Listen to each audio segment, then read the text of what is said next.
Pasukan mo, Corina. Pasok, Corina. Oo. Dating Philippine Institute of Civil Engineers o PICE officers ang yumaong si former DPWH Undersecretary Maria Catalina Cabral at ang umano'y karelasyon nitong si David Sanchez. Utang ina, yan na, pati kabit na buglar. Nabulgar na dong ang kabit dong. Ang kabit ni Cabral. Grabe, nabulgar na nga ni. May kabit din para si Cabral. Akala ko si Suto lang. Uso ang mga kabit-kabit sa inyo mga dudong ha. Ang dami niyo mga kabit-kabit ha. Okay, dating karelasyon. Ibinunyag ng dating mambabatas na si Mike Defensor na tila nasa panganib umano sina Orly Gutesa at iba pang naging opisyal ng gobyerno na nakakaalam sa mga anomalyang nangyayari sa loob ng palasyo at maaaring isunod na sila sa namayapang dating USEC ng DPWH na si Maria Catalina Cabral na magpasa hanggang ngayon ay questionable pa rin ang naging pagpanaw. Si Cabral ay maituturing na isang key official dahil alam nito kung sino-sino nga ba ang mga malalaking tao na sangkot sa mga pagnanakaw sa kaban ng bayan at mastermind sa flood control anomalies na naging sentro ng kontrobersiya sa Marcos administration. Ayon kay Defensor, dapat umanong magsalita ang naturang personalidad bago pa mahuli ang lahat dahil tila planado na talagang ubusin ang mga may alam upang tuluyan ng makataka sa pananagutan ang mga buwayang kongresista maging sa loob ng Malacanang na mastermind sa mga pagnanakaw sa bilyon-bilyong pera ng taong bayan. Samantala sa iba pang balita, Boying Remulla ipinasabpina ang lahat ng gadget ni Yusek Cabral. Iniutos ng Office of the Ombudsman sa pamamagitan ng sabpina ang agarang pagsuko ng lahat ng computer at electronic devices na dating ini-issue sa yumaong dating DPWH Yusek Catalina Cabral. Ayon sa Ombudsman, layunin ng hakbang na ito na mapreserba at masuri ang mga digital evidence, partikular na kung may nabura, binago o pinakailaman na datos matapos na unang isapubliko ang issue ng umano'y anomalya sa flood control projects. Ito umano ang napakahalagang impormasyong naiwan ng yumaong opisyal na maaaring magbigay linaw sa controversial na DPWH budget insertions at flood control scandal.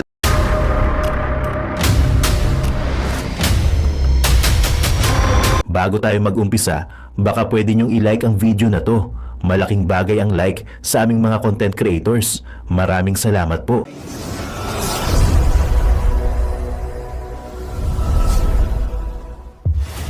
Mga dokumento na hawak ni Yusek DPWH ex-secretary Cabral ay naka-VP Sara na. At eto, may isang video ho tayo na ipapakita sa inyo na yung picture at yung dashcam na kuha sa isang sasakyan, malamang dashcam, ay isang hindi daw yon si Secretary Cabral. Nako, mukhang buhay pa ata si Secretary Cabral. Mukhang buhay pa ata si Secretary Cabral ha. Ano ba, ano na nangyayari? At etong mga excuse me, etong mga taong na dadawit dito sa issue ni mga bagong pangalan na lumitaw sa investigasyon sa Ion Hotel case, ay sino-sino ba tong mga personalidad na ito na lumitaw ho dito sa sa issue ni ex-DPWH Yusek Cabral. Boying, ipinapa-subwena lahat ng gadget ni Yusek Cabral. Ay buti na lang talaga. Buti na lang talaga na kay Congressman Libisti na yung ibang mga dokumento at nasa akin yung ibang cellphone. Charot. Ano connection ko dyan? Inutos ng Office of the Ombudsman na sa pamamagitan ng subwena ang agarang pagsuko ng lahat ng computer at electronic device na nang yumaong dating DPWH Undersecretary Maria Catalina Cabral. Yun pati yung bumbilya ng bahay kunin mo na. Pati yung yung mga rep, yung mga oven, washing machine, map, yung plancha, dryer, kunin mo na lahat. Pare. Kunin nyo na lahat. Tsaka, wait lang ha. Bakit ikaw ang kukuha? Ito yung pinagtataka ko. Sakop pa ba ng ombudsman to? Tanong lang, nagtatanong lang ako ha. Wala kasi ako alam eh. Sakop ba ng ombudsman to? Di ba dapat NBI or... Di ba dapat NBI? Ba't ombudsman? Pinapasupuin na ng ombudsman. Ewan ko lang ha. Ang alam ko kasi, ang ombudsman ay hatol sa mga politikong lumabag sa batas. Yun yung alam ko. Mga opisyal ng gobyerno. So, alam ko naman na opisyal ng gobyerno si Yusek. Pero yung about dito sa mga gadget na to, di ba dapat NBI yan? Nasa NBI yung ano niyan, hindi sa ombudsman. O talagang epal na naman to si Boying. Sabi puta na, napag-iiwanan na ako ng kapatid ko. Magkagalit pa naman to, si Boying Remulla tsaka si John B. Puta na, magkagalit yung dalawang kumag na yan.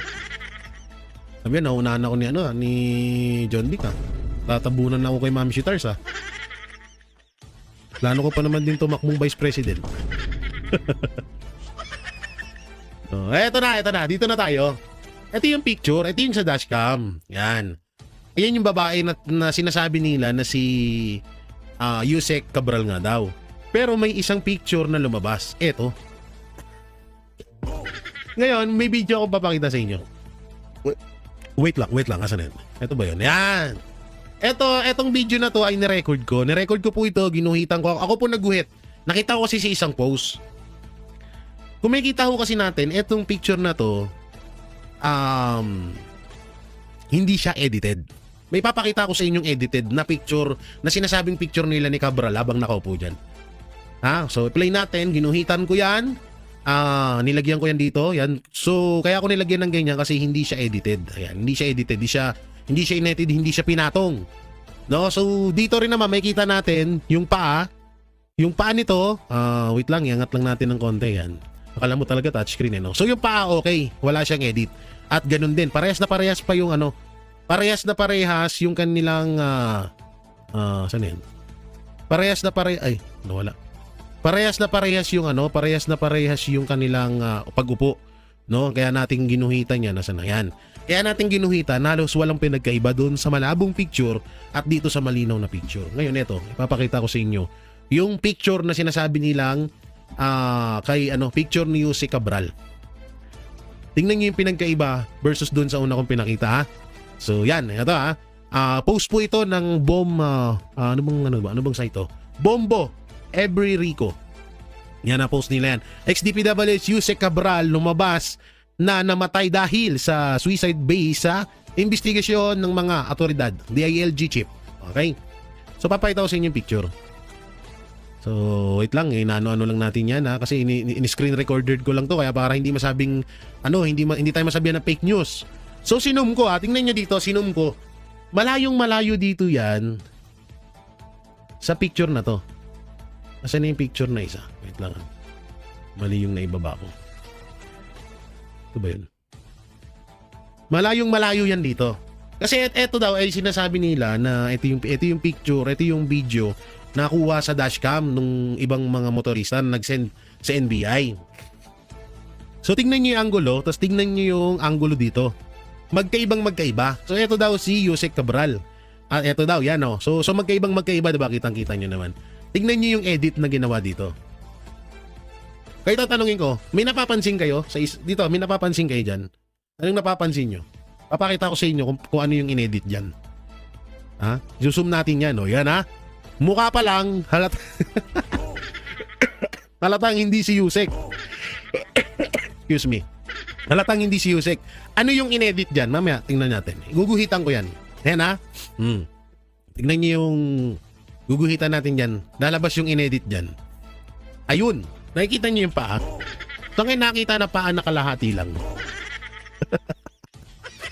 May kita niyo kasi natin dito yan Ito kasi talagang yung putol Putol yung paa. So antemano dito, okay naman yung post na to. Tugma naman. Kaso yung dito sa paa, halatang inedit. Tapos meron pa yan. Kung makikita niyo yung video ko, kung manay, popost ko na lang sa Facebook. Yan yung balikat din. Malaki yung dito, tapos dito maliit.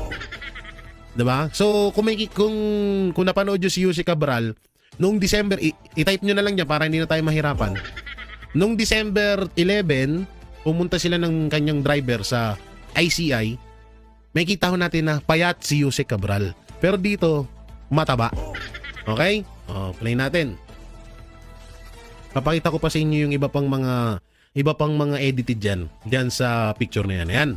So dito may kita nyo dyan. Eto, yan edited din Ayan tingnan nyo, halatang inedit Hindi natabas. Hindi natabas tong parte na to. Di ko alam kung saan to nakaupo tong babae na to na hindi natabas tong parte na to. Pati dito yan, kung makikita nyo yung picture is talagang edit na edit. Ayan.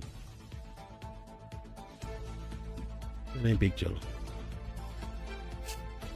Yan inedit talaga yun. Yan, kaya ginuhitan ko yan dyan Malayong malayo talaga Eto, halatang edited to. Halatang edited tong video na to. Pero tas ngayon eto, may lumalabas nga ho dito na hindi nga talagang etong ay mas lalong nagpatibay sa mga netizen na etong si Yusek Cabral ay hindi nga daw ito. Yan, hindi nga daw siya yan. Siguro may iba pang tao na umupo dyan at hindi siya yan. Kasi nga eto nga daw yung tao na yan. At talagang kitang-kita na kasi kung mapapansin natin yung kaninang picture, malaki. Malaki yung braso. Si Yusek Cabral po ay payat lang. Kaya dito nagtataka ang mga netizen. Tapos dito, eto walang nakikitang paa kundi pag ganyan lang siya. Doon sa isa merong paa na. So ganda yan. Ulitin ko, yan yung sinasabing dashcam. Ito naman yung pinost ng iba ngayon na talagang nakaupo dong time na yun doon. So yun ano pa ba? Asan na yung mga natin? At eto pa pala. Eto na, sumagot na rin pala si BP Sara dito sa mga paratang nila mapatungkol kay Madriaga. At ito nga, sabi ni BP Sara, siya ay nagpapakalat ng maling pahayag sa mga otoridad ng gobyerno. Bilang bahagi ng isang planadong hakbang upang hadlangan at sirain ang aking posibleng pagtakbo sa pagiging pangulo. So isa na naman pala talaga tong si Madriaga. Isang matatawag na isang material para sa kasiraan ni Vice President Sara Duterte. So ready na ba kayo dito sa huling ipapakita ko sa inyo? Eto na. Happy pa sila dito. Pagmasdan nyo maigi sarap magkape. Sarap magkape sa beach. Ang sarap magkape sa beach with the beach. Kasi balikan natin, nawala kasi yung issue Nawala yung issue about kay Sam Bersosa na nakita nga yung kotse niya, di umanong kotse niya doon sa mga mali-malitang pera na ipinakita ni Saldico. At biruin mo nagbi-beach pala kayong tatlo sasabihin nyo, ngayon hindi nyo kilala si Saldico. Hindi niya sasabihin yung sinungaling si Saldico. Friendship forever kayo dito. Nung nilaglag kayo, hindi nyo na masyadong kilala. Ang galing. Wag natin kalimutan yung balik-balikan natin yun Wala pa atang salaysay si Sam Bersosa doon. Hanggang sa nag-unblockan na nga lang sila ni Rian Ramos sa Instagram para lang matabunan yung issue na yun. Pero dito hindi natin hahayaang mawala yung mga issue nyo Siyempre nandyan si The Pork Barrel King and si Bataan na tuwang-tuwa kay Martin Romualdez, di ba? Na ngayon ay nawala yung issue dahil nandun pala yung sasakyan niya dun sa na yun, sa mali-malitang pera. Kaya huwag natin kalimutan yung mga yan. So dito tayo sa pahayag. Oo, yung mga bagong pangalan dito sa Cabral Death Forbes. So panoorin natin. Nagsasanga-sanga na ang mga Yan na. pangalan na iuugnay Nagsasanga-sanga na. ng Public Works Oh. Undersecretary Patay. Catalina Cabral. Patay. Isa sa mga sentro ngayon Oh. ng pagsisiyasat ng Milyonaryo News Channel, ang Ayon Hotel sa Baguio, kung saan nanatili Ayon Hotel sa Baguio. Ano to? si Cabral bago siya nahulog umano sa bangin. Wait lang Ano pa naman Ang Ayon Hotel sa Baguio, kung saan nanatili si Dyan muna daw siya pala nanatili sa Ayon Hotel na yan. Cabral bago siya nahulog umano sa bangin sa Tuba. Narito nako. ang exclusive agenda. Nako. Sige nga. Paano? Naglilitawan ng mga pangalang natuklasan ng Billionaire News Channel matapos ang pagkamatay ni dating DPWH Undersecretary Maria Catalina Cabral nung siya ay nahulog sa bangin sa Tuba, Benguet. Kamakailan nagkaroon ng search warrant ang NBI sa Ion Hotel sa Baguio, ang tinuluyan ni Cabral bago siya nasawi. Sa pagsisiyasat ng BNC, natuklasan namin isang Ralph Robintan ang may 99% ownership sa Potiel Resort Management. Ito ang kasalukuyang nag-ooperate ng Ion Hotel. Kasama niya si Rochelle Joy Viernes na may 1% ownership. May isa rin kaming nakuhang SEC General Information Sheet na dated August 15, 2025 at O baka sabihin nyo na naman, Duterte na naman to. Sabing corporate secretary Duterte si may-ari Tano ng hotel. Potiel. Si Tan ay isang Baguio-based businessman at Nako. owner ng Big Boss Cars, isang vehicle sales and auto services company. Patay. Ayon sa aming mga source, kilalang political ally ni Benguet Congressman Eric Yap si Tan. Patay. Noong May 2025 elections, si Tan ang lumabas na petitioner para i-disqualify si Erickson Tagal Felipe, ang naging kalaban ni Yap sa pagka-lone district representative ng Benguet. Ayon sa aming source, bago lumitaw na si Yap ay owner ng Potiel noong Agosto, nakapangalan daw ang kumpanya sa isang Michael Darren Sanchez at DM Capital. Sa SEC documents ng DM Capital, pagmamayari ito ng pamilya Sanchez, Nako. kabilang si David Sanchez, ang una nang nag-deny sa BNC na siya ang may Nako. kaugnayan kay Cabral. Sa mas malalim na pagsisiyasat ng BNC, natuklasan namin ang ilang mga kontratang nai-award sa Ion Hotel. Kasama rito ang pag-provide ng food and accommodation sa ilang mga workshop o event ng iba't ibang LGU at ahensya, kabilang ang sa Department of Energy. Nilalaglag na rin nila si Yap ni ngayon. LG Secretary John Vic Remulla sa Billionaire News Channel na si Cabral ay dati na raw beneficial owner ng Ion Hotel. Pinangalan daw ito sa di umano'y partner niya at itinransfer sa business associate ni Eric Yap, kung Nako. saan si Yap ay pinaniniwala ang beneficial owner din ng hotel. May mga papeles daw si Remulla para patunayan ito. Yan ay sa kabila ng pagtanggi ng legal counsel ng Ion Hotel tungkol dito. Sabi ni Attorney Enrique de la Cruz, ang abogado ng Ion Hotel, false at misleading daw ang mga pahayag na ito dahil wala namang direct o indirect involvement sina Cabral at Yap sa nasabing hotel. Pero sinigundahan ng NBI sa agenda weekend ng Billionaire News Channel ang claim ni Remulla tungkol sa ownership ni Cabral at Yap. Parehas din po. Although we'd rather get certified 2 copies of the documents para magkaroon kami ng conclusive information tungkol dyan. Kamakailan naghain ng search warrant ang NBI sa kwarto ni Cabral sa Ion Hotel at nakakuha raw sila ng Something personal fishy, items ng USEC bilang bahagi ng kanilang parallel investigation. We confirmed that several items were seized and confiscated, mostly personal effects. But we'd rather not give any enumeration because we have yet to return the search warrant to the issue Nako. report together with the inventory of the items which are seized.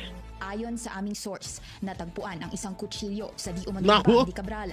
Patuloy ang pagsisikap Kinutsilyo naman ngayon. Kuha ng panig ni Natan at Yap at sa huling monitoring, wala pa silang sagot sa amin. Dati nang naiuugnay si Yap sa Silver Wolves Construction na ayon kay Pangulong Bongbong Marcos ay nakakuha ng higit kumulang 16 billion pesos sa Nako. transaksyon sa kanilang mga proyekto. Ito rin ang parehong kumpanyang naiuugnay sa Tapos, ayun nga no, kanina yung kinuwento ko kanina na ayon sa sinabi ni Gutesa ay may bahay si Yap na ibinenta kay Romualdez at doon nila dinadala yung pera. Ayon yan na, hindi yan galing sa akin kundi ayon yan kay Gutesa. At tinanong pa nga yan ng paulit-ulit ni Senator Marcoleta na paano niya nalaman na bahay yun ni Romualdez yung pinagdadala ng pera dahil nga doon nila dinadala yung mga pera ayon kay Gutesa. So ngayon baka ang nangyayari gusto na ring bumaliktad nito ni Yap kaya inuunahan na siya ngayon. Yun yung nakikita kong dahilan dito na baka nga ganon, diba? Nako, delikado to. ugnay sa maanumalyang flood control projects. Ayon sa Bureau of Immigration, pagamat may travel records nitong mga nakaraang linggo, Okay. nasa Pilipinas daw ngayon si Congressman Yap. Para sa agenda. So ito pa yung isa. Ito yung bago ngayon. Ito pa yung isa na ano. Ito pa yung isa na Cabral Sanchez link. Oo, so ano ba tong issue naman na to? Undersecretary Catalina Okay. Cabral kay Engineer David Naku. Sanchez. David. Inuugnay ngayon si Sanchez Dami sa na nilang Spider One lumalabas. Construction na Naku. nakasungkit ng bilyon-bilyong kontrata Naku. mula sa DPWH sa loob ng 7 Ito yung sinasabi namin na nakahanap na naman sila ng diversional tactic. Tingnan nyo ha, iba-iba nang lumalabas sa mga pangalan. Hanggang sa, wala na naman kay Martin Romualdez. Ang galing. Okay, okay. Pasukan mo, Corina. Pasok, Corina. Oo. Dating Philippine Institute of Civil Engineers o PICE officers ang yumaong si former DPWH Undersecretary Maria Catalina Cabral at ang umano'y karelasyon nitong si David Sanchez. Putang ina, yan na, pati kabit na buglar. Nabulgar na dong ang kabit dong. Ang kabit ni Cabral. Grabe, nabulgar na nga ni. May kabit din para si Cabral. Akala ko si Suto lang. Uso ang mga kabit-kabit sa inyo mga dudong ha. Ang dami niyo mga kabit-kabit ha. Okay, dating karelasyon. Isang bagay na una nang itinanggi ni Sanchez sa Billionaire News Channel. Yes, magkasama kami sa PICE. Patay, magkasama. Sa organization. We know each other, pareho kaming past presidents eh. We are all national officers. Si Sanchez ang presidente ng DM Holdings Nako, Capital Corporation yan na. noong 2022. Kaya pala shiny yung mukha dito ni Ma'am Cabral eh.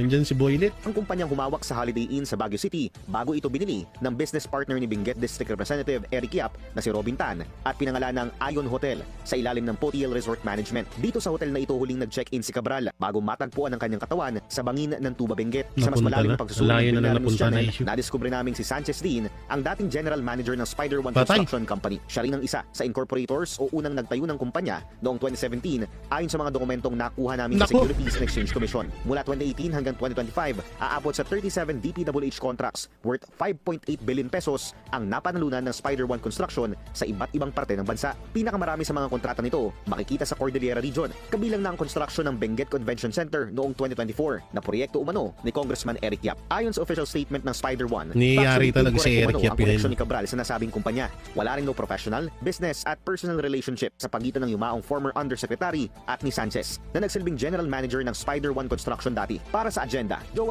Ito yung ano dito, no? Ang tanong dito,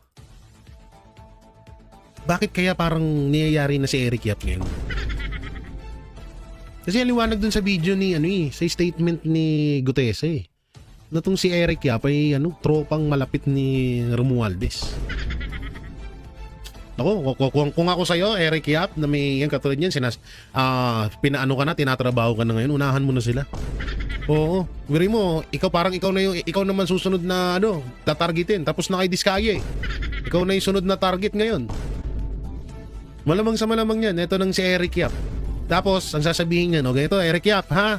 Turo mo lang mga Duterte, quits to tayo. Turo mo lang mga Duterte, it's a tie. Quits na tayo pag tinuro mo mga Duterte. Wala na tayong wala nang tawag dito, wala nang kuskus balungos. Ha? Basta turo mo lang Duterte, absuelto ka. So, alam naman na natin yung galawan nila dyan eh. Bago pa ba ng pabago sa atin yung mga ganyan? Na na tawag dito na parang magsalita ka lang sa Duterte, okay na lahat. Wala na tayong kailangan pang pag-usapan, hindi ka na ibabalita at ligtas ka na sa mga sa mga posibilidad na na issue na maibabato sa iyo. Katulad na lang nito. Panoorin natin tong sinabi ni Congressman Libiste. Oo, sa listahan ni Cabral naglalaman ng mga ilang code. Naku po. So panoorin natin to. There's no chance for the DPWH to doctor or to fix the file before they turned it over to you? Yes, it was not naman planned to give this file until Secretary is called, and I am thankful that because of that, then we know there is this file. And when the DPWH may eventually release the file, then I can corroborate that that is the same file that I got. Okay. So, sir, ito, dahil nga parang nasabi nyo nga na parang parami yung main characters dito sa flood control scandal na to, would you be able to tell us po kung sino yung pinaka makikinabang in case itong mga dokumentong ito ay hindi mailalahad sa publiko? Magandang tanong yan. Sino ang may pinakamaraming insertion? At hindi naman po mga tao ang So ibig sabihin ang makikinabang dito si Romualdez talaga at saka si Sandro. 'Di ba? Sila ang pinakamalaking insertion ngayon. Pag hindi na ilabas tong mga dokumento na to, ang makikinabang ay si Sandro Marcos at si Martin Romualdez kasi sila nga ang tinaguriang na the pork barrel king. Ang galing, no? laking proponent dito kasi may mga code names ginamit si Yusek Cabral katulad ng leadership. Nako. Mga Patay. Ibang code name like Senti 2025. Nako, leadership in Senti 2025. Parang may napanood akong vlog niyan. Naku, kung ako sa inyo, i-private nyo na yung vlog na yun. Kasi tinawag niya yung anak niya doon na Senti. Naku. 100 of projects na I shared last night on the show. Also, may 20 doon na lahat na awards sa mga proyekto na may kaugnayan si Congressman Edwin Garjola. May iba-ibang Si mga Galdriola. lists that ended up going to certain big contractors, and I would then think it is best that DPWH be the one to explain all of the code names in Yusek Cabral's file. May mga code names, oo. So kung you mentioned also no, na Ang tinutukoy sigurong code name dito ni Congressman Lebiste is katulad nung sa mga confidential fund na may iba't ibang mga pangalan. Kasi kaya tsaka ito rin ata yung issue dito sa mga insertion na to. Sa mga budget insertion na dapat hindi, ang pagkakaalam ko hindi dapat ginagawang code. Mali ata yun ang pagkakaintindi ko dun. Dapat hindi code ang inilalagay doon, kundi talagang mismo dapat na full name nung paglalaanan nung budget insertion na yun. Parang ano nga, doon pa lang mali na yun na bakit code bakit hindi true name, hindi full name ang inilagay doon. Para nga naman hindi mahuli. Yun yung masaklap diyan. So paano yan kung code lang? parang mas maraming alam si Yusek Cabral kaysa kay Yusek Bernardo at kay former DPWH Secretary Manuel Bonoan. Paano magkakaalam si Bunuan wala na nga, nasa ibang bansa na. Masaklap pa nga nun, baka patay na nga si Bunuan Huwag naman sana, di ba? Sa totoo lang, di ba? Ipinalabas, ni wala tayo, ni walang video, picture, ni walang sabi-sabi. Hindi nga lumilitaw si Bunuan sa kung saan-saan Hindi katulad ni Saldico na kahit papaano masisigurado pa nating buhay pa siya. Hindi ko na rin alam ngayon kasi wala na rin video na inilalabas. 'Di ba? So hindi rin natin alam na kung buhay pa ba din yan sila Bunuan at si Saldico. Maraming alam yan si Bunuan, sekretary ng DPWH, yung undersecretary nga. Ang daming alam si Bunuan pa kaya. Posible 'yon. Undersecretary Cabral nga maraming alam Si Bunuan pa kaya, posibleng walang alam. Nako. What made you give this statement po? Actually, if I may cite, si Secretary Dave Singson ng ICI ay nagsabi din yan sa akin nung ako po ay bumisita sa ICI na niya kasi silang lahat at sinabi niya na si Yusek Cabral ay definitely mas maraming alam kaysa kay Yusek Bernardo at puro mas marami ding alam kaysa kay Secretary Bunuan kasi siya yung talagang workhorse at tagagawa ng budget at baka may mga nagbibigay lang ng instruction sa kanya pero I think given how comprehensive. Yun ang tanong dyan, sino yung nagbibigay ng instruction? Baka si Bunuan din yun. Are her files. Pati yung mga handwritten notes, may column din dito on handwritten instructions na digitize nila. She's very methodical talaga in note-taking. And it is good that these files are still around because it's a wealth of information that can assist in the investigations. As ICI and Ombudsman also told me, napaka-useful ang mga files na ito. Kung, do you mind sharing how big is this file? How many pages are I'm sure it's all digital, no? But if we're going to print it, if we're going to have a hard copy, the hard copy evidence, how many pages of this is this file that we're talking about?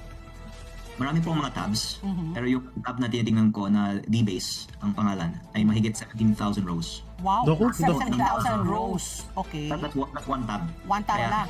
One tab lang yun, 70, pang-inang dami nun. Tens of thousands of rows ang buong file na ito. At parang 100 columns yung row na may 17,000 rows. Okay. Ang masasabi ko nga ay napaka-comprehensive ng mga file ni Yusek Cabral kaya imposible na may mag-fabricate ng ganitong daming mga file. Kasi i-check mo lang bawat proyekto sa DPWH budget, ano yung mga notes dito, tapos tumbok na yung mga notes ay tama. Kasi sa aking distrito, isa sa 253 distrito sa bansa, tumbok ang mga notes dito sa mga findings namin sa ground. Grabe, no? Ang dami nun, ang daming ang dami palang mga files ni Yusek Cabral. Pero ang tanong dito, paano, bagay, sinabi naman ni Kong Lebiste na ibinigay sa kanya, di ba? Ibinigay sa kanya. Kaya nga ito, manawagan tayo sa mga mga involved dito. Katulad yan, tingnan nyo yung ginagawa kay Eric Yap ngayon. At sa iba pa, ginagawa kay Cabral, ginagawa kay Diskaya. Sila lang yung pinipunteriya. Pero yung mismong mga mastermind, malaya. Kaya ako sa inyo, ngayon pa lang, gayahin nyo si Saldico. Ilabas nyo na kung ano yung mga nalalaman nyo para bandang huli. Hindi lang kayo yung magdurusa. Kasi kayo, unti-untiin na kayo niyan Unti-unti na kayo niyan. Ginagapang na kayo unti-unti para lang matakpan yung issue na dapat ay sa kanila. Hindi naman natin pinagtatakpan tong mga engineer, mga contractor. Hindi natin sila pinagtatakpan. Natural na managot sila. Pero ang punto kasi dito, yung mga nasa buntot lang ng isyong to, yung mga yung napupukol eh. Pero yung mga mastermind, wala. Tingnan nyo, lihis na yung issue. Asa na issue say kay Romualdez? Wala na. Kay Sandro Marcos, wala na. Pumarap lang sa ICI, malinis na agad yun? Gago ba kayo? Kaya ngayon pa lang dapat ginagaya nyo na si Saldico. Kasi pag kayo naunahan, patay kayo. Yari kayo dyan. So yun mga barateros, mga kabiyaya, ano pong maikukomento nyo ho dito sa mga dito sa mga dokumento na hawak na mga dokumento ni Yusek Cabral na sobrang dami pala na nandito kay Libistic. Malamang kung nandyan kay Libistic yan, baka matagal na rin alam yan ni Vice President Sara Duterte. Diba? Vice President yun eh. At dito sa mga panibagong mga pangalan na mga nadadawit dito sa issue ng pagkamatay ni Yusek Cabral. Ama naming Diyos na makapangyarihan sa lahat, salamat po sa iyong pagmamahal na hindi nagmamaliw. Sa gitna ng kaguluhan sa aming bansa, turuan niyo po kaming magtiwala sa iyong hustisya at hindi sa hustisya ng tao. Linisin niyo po ang aming mga puso at ituro niyo po ang tamang daan ng katotohanan at pag-ibig. Tulungan niyo po kaming maging ilaw sa gitna ng dilim at ipakita sa mundo na may pag-asa pa sa pangalan ng aming Panginoon Hesus. Salamat po sa pag-ibig po ninyo at salamat sa pagdinig ng aming mga panalangin at iligtas niyo po kami. Sa pangalawa po niyong pagparito at patawarin po kami sa lahat ng aming mga pagkukulang at pagkakasala sapagkat ito po ang aming samutiling sa matamis na pangalan ng aming Panginoon Hesus. Amen. Sa lumang silid, mag-isa kang tahimik. Walang kamera, palakpak ay wala na. Ngunit sa bawat pader ng bayang iniwan mo, may pangalan mong di na mabubura.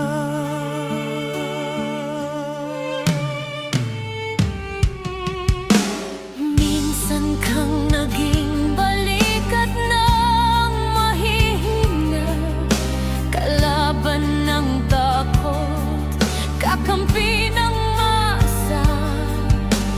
Di mo man laging nasabi ang tama, pinili mong ipaglaban ang madla.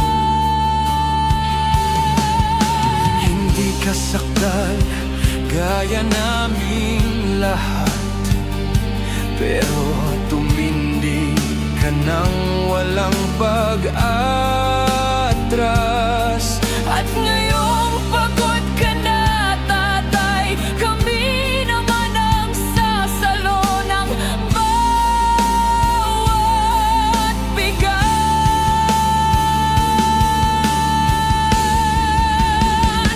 Hanggang sa dulo, ikaw ay mahal. Kahit papagod na ang iyong katawan, tatay, salamat sa iyong paglaban. Ngayon, kami naman hanggang sa dulo. Di ka namin iiwan. Ang kwento mo'y dala ng bayan.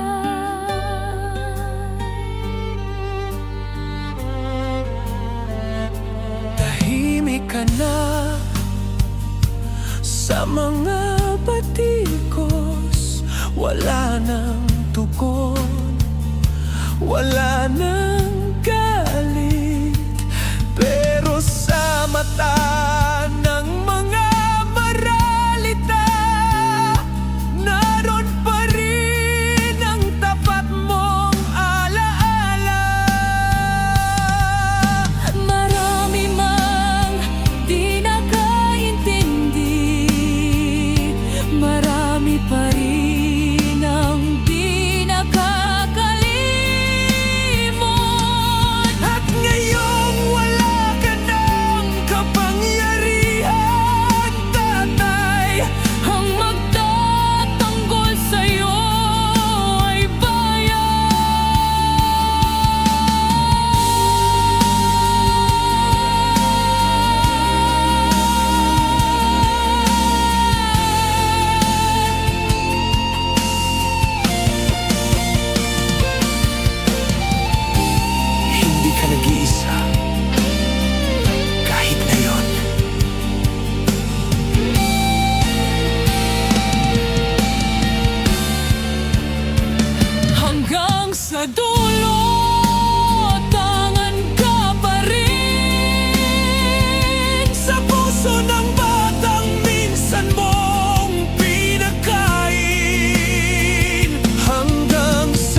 At yun na nga mga kababayan, ano na ang masasabi mo? Kung mayroon kayong hinaing at komento patungkol sa balitang ito, please comment down below. Pag-uusapan natin yan sa comment section. At kung nagustuhan nyo ang video, ay huwag kalimutang mag-like at i-share na din para mas marami pang makaalam at umabot ito sa marami sa ating mga kababayan. Maraming salamat po. Mabuti pa ang sardinas, may label. Eh tayo, wala. Oo nga pala. Nay, ito na yung bayad ko sa isa, ano? O, kunin mo yung isa. Isa muna, iyan, no? Tapos, isa pa, di ba? 4 dapat na sardinas, eh. Yan. 3 na. Pang-4 na sardinas. Okay na.